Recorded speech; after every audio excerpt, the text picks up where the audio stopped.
In this economy, which is very huge, we have more than 80 million people.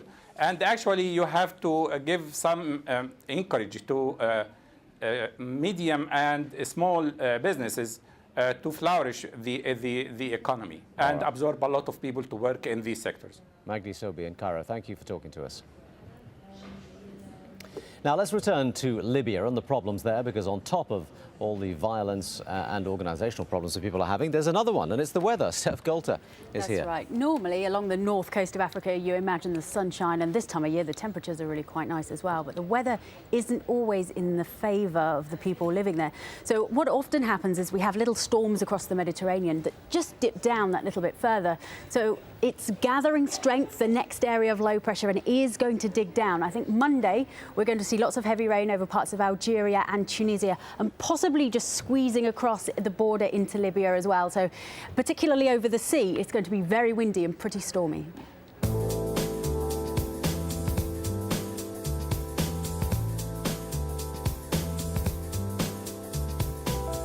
So here's that satellite picture then along the northern coastline of Africa, and you can see as one area of cloud moves its way away, we've got this mass of grey weather that's feeding down from Europe. That's still developing then, and that's what's going to give us all our very wet and windy conditions over the next couple of days. As I said then, on Monday it does look like it's going to be parts of Algeria and Tunisia where we see the wettest of the weather, and then even across towards Tripoli and just offshore from there, it's going to be very, very windy, and those winds are going to continue as we head through Monday and into Tuesday. So a bit further north then, you can also see that wet weather over many parts of Italy and buckling back through Corsica and Sardinia. Elsewhere across Europe, though, it's largely fine and settled. What you'll notice, though, in the west is it certainly isn't feeling as warm as it has been. London this time on Monday only getting to around 5 degrees, but it's still a lot cooler than that as you head towards Moscow. Our top temperature will just be -12. Now down towards the southeast, and here we've got another weather system with us that's working its way currently across parts of Turkey, but you can see it dangling its feet further south as well.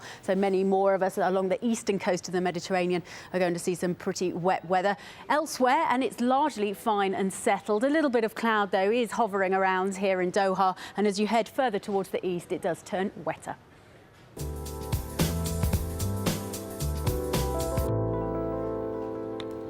Well, there is much more to come on the programme, including they're still counting the votes in Ireland, but the country's ruling party is already consigned to its worst defeat in nearly 80 years.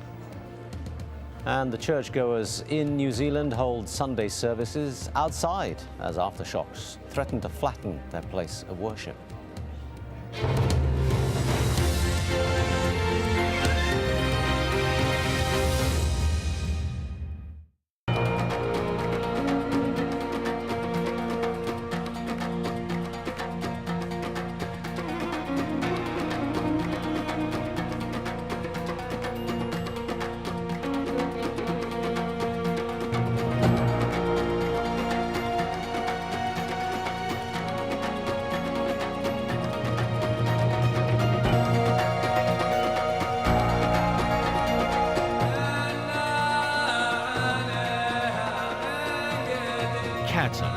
As independent as you are.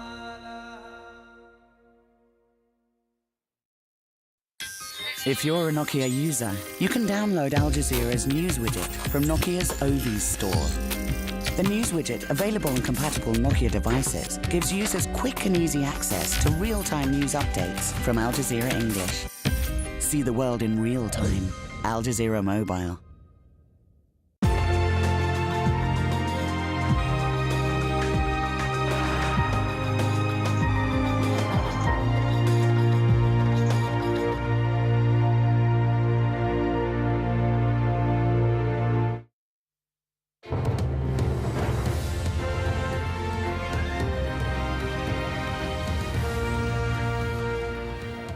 Hello again, a recap of our top stories here on Al Jazeera. The UN's Security Council has voted unanimously to impose sanctions on Libya's leader, Muammar Gaddafi, and his inner circle. These sanctions include travel bans, a freeze on assets, and an arms embargo. Meanwhile, reports suggest that Libya's third largest city, Misrata, is now in the hands of opposition supporters, the uprising moving ever closer to the capital, Tripoli. Some protesters are threatening to march to the capital. And as the violence spreads, the humanitarian situation is worsening. Governments around the world, including Qatar, are sending food and medical aid. Many countries are still trying to get their citizens out of Libya. Well, the Libyan government has invited a group of journalists into the country. They want to tell them that everything is under control. But the reports from the ground reveal that that is, in fact, far from reality. Nadim Baba explains. A family and a community in grief. Gaddafi is the enemy of God, they chant in this suburb of the Libyan capital. 8 men and 1 woman were reportedly shot dead by security forces during an anti-government protest on Friday. We have Chevrolet car, and they were killed, all of them. A whole family, they were killed. Protesters had tried to march from the Tajura neighborhood to central Tripoli. The response was uncompromising. These pictures were filmed elsewhere in the capital. It's hard to say how many have been killed in Tripoli, but each death seems to be hardening the demonstrators' resolve. Some districts are now in the hands of Gaddafi's opponents. While a few kilometers away, the colonel's supporters try to convince the outside world that nothing's changed. Very, very good. No problem, Libya. No problem, Libya. Understand? Okay. This man says that the unrest was fomented by Osama bin Laden, a claim first voiced by Muammar al-Gaddafi and now repeated by his son in front of a group of invited journalists. Nobody wants to fight, but we have to solve this issue. And hopefully we will solve it peacefully. And I'm sure we'll do it by tomorrow. But then he's asked whether his father will end up being pushed out like Egypt's President Mubarak, and his confidence seems to vanish, at least for a moment.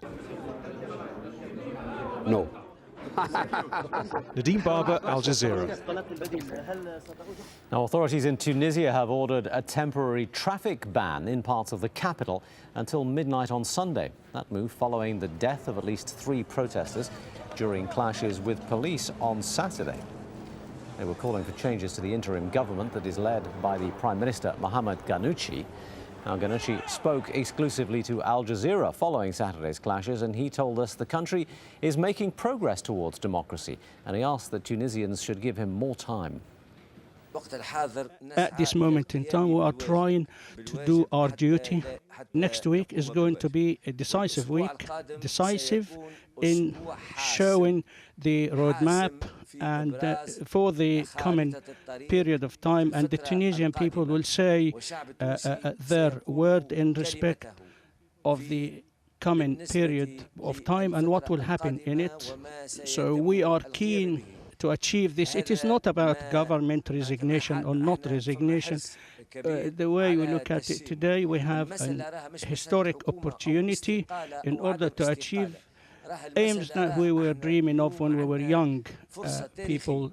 It's a historic opportunity to achieve democracy and also in order to get into democratic transition. Now, in Bahrain, protesters have been gathering for another opposition march this Sunday. Thousands of people also turned out to a rally in the capital on Saturday night to hear one of the country's opposition leaders. Hassan Mushema is the head of the Shia opposition group Haq. He returned to the country on Saturday after several months of voluntary exile.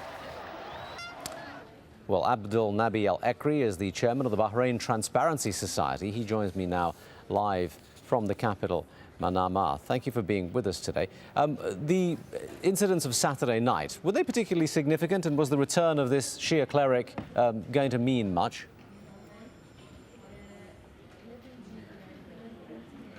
Hello, Abdul Nabi Al-Ekri, can you hear me? Well, it appears that we have lost contact with our guest in Bahrain. Apologies for that. We'll see if we can get him back in a short while. Meanwhile, other news. Iran's former president, Mohammad Khatami, has called for the release of the leaders of Iran's political opposition. Those men were put under house arrest yesterday. The International Campaign for Human Rights in Iran says it doesn't know the exact location where Mir Hossein Mousavi and Mehdi Karoubi have been taken. Both men and their wives were put under house arrest ahead of anti-government protests on February the 14th. No government agency has said that they carried out the arrests or whether the men have been charged with anything. Opposition websites have been calling for new protests on Tuesday to demand the men's release. Anbar Naderi is a political analyst and a journalist in Tehran. He joins me there, live from there now. Thank you for being with us, Mr. Naderi. Do you have any information as to the whereabouts of Mr. Mousavi and Mr. Karoubi? Well, it is difficult to guess where they are being kept at this point in time, but what is important is the fact that each time there are some pro-reform demonstrations on the streets, some people get killed, and everybody blames the other person but themselves for the killings. I think what we have missing here is a proper organization that should be in place to provide security for those who want to turn out on the street and demonstrate peacefully. Unfortunately, the Interior Ministry is not accepting such responsibility because of the past experiences in which, as you know, in all past demonstrations, some people have got killed, and I think they have to do something about it. Well, it seems that what they've chosen to do about it is blame Mr. Mousavi and Mr. Karoubi exclusively for the feelings of the people on the streets. Now, given the fact that neither of these two men have even been seen on the streets for some time, that would seem to be something of a stretch. So what do you think is the logic of blaming those two men? I think both sides are to be blamed. The first one, Mousavi and Karoubi, for not getting the proper permission from the Interior Ministry to call their supporters into the streets. And also I blame the Interior Ministry for not being able to provide security for the demonstrators. I think they should work hand in hand. I think the pro-reform rallies should be allowed on the streets of the capital in a peaceful manner. And I do have, because of the past experiences, I think the Interior Ministry has every responsibility and duty to provide security for these people. Well, look, in the circumstances that we saw in Tehran only last week, where members of parliament, the highest political figures in Iran, stood up in the parliament and demanded the hanging of two men simply for speaking their mind, and suddenly these two men disappear, surely there is some grave concern that they may come to some harm. Well, they have the right to express their opinions, but it's not the opinion of their leadership. Our supreme leader did not react in such a harsh way. He invites everybody for dialogue, he invites everybody for talks, and certainly he has never threatened anybody with death for expressing their opinions. Those MPs at the parliament, they are free to express their opinions, but they do not necessarily reflect the opinion of everybody in this country. Well, it would seem that Mr. Mousavi and Mr. Karoubi are not